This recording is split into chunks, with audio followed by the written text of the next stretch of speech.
Joining us now is Senator Orrin Hatch, a Republican from Utah. He's a member and former chairman of the Senate Judiciary Committee, which oversees these nominations. Senator, very good of you to take the time. Thank you. Nice to be with you, Shep. Just the nuts and bolts, Senator. What happens now?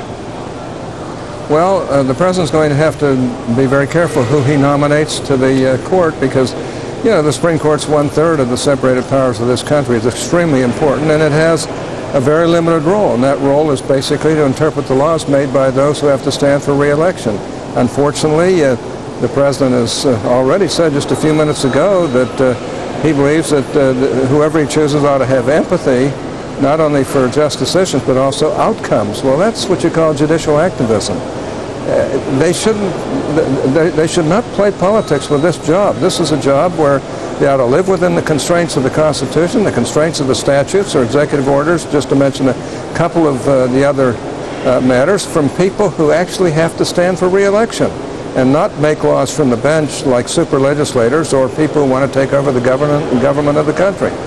The president has said he'll consult people on both sides. Obviously, we have a liberal here who's stepping down, so the assumption would be that a liberal would replace that liberal, and there's some pretty liberal ones on the top of the we think maybe list, Senator. Well, that's true, and let's face it, anybody who thinks that President Obama is not going to appoint a liberal just isn't living in the real world, and you might as well know he's going to appoint somebody who's pro-abortion. There's no question about that either. That's what you get when you get a Democratic president, and anybody who doesn't understand that is living in some sort of a dream world. I'm hopeful that he'll ignore what he said during the campaign, that politics should be involved, that empathy should be involved, that in their decision making that they ought to consider, certain people over other people. Look, judges should not be for the rich or the poor, the weak or the lame. They shouldn't be for people who are in business or workers. They ought to be for whatever the law is and interpret the laws in accordance with the Constitution and do it in a straightforward, decent way. But unfortunately, the way he's talking, whoever they pick is going to be an activist judge right from the start. Oh, well, we'll see what he does. Senator, I want to move on to something more important.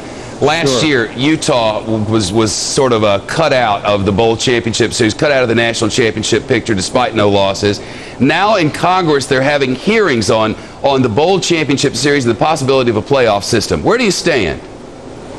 Well, of course, I'm against the BCS, the Bowl Championship Series, because 50% of the schools benefit greatly from that, get more money from it, are able to recruit better, and have a chance to play for the national title. The other 50% don't have a chance at all and basically get less money or have a more difficult time recruiting. I think it's violative of the antitrust laws, and we ought to change it.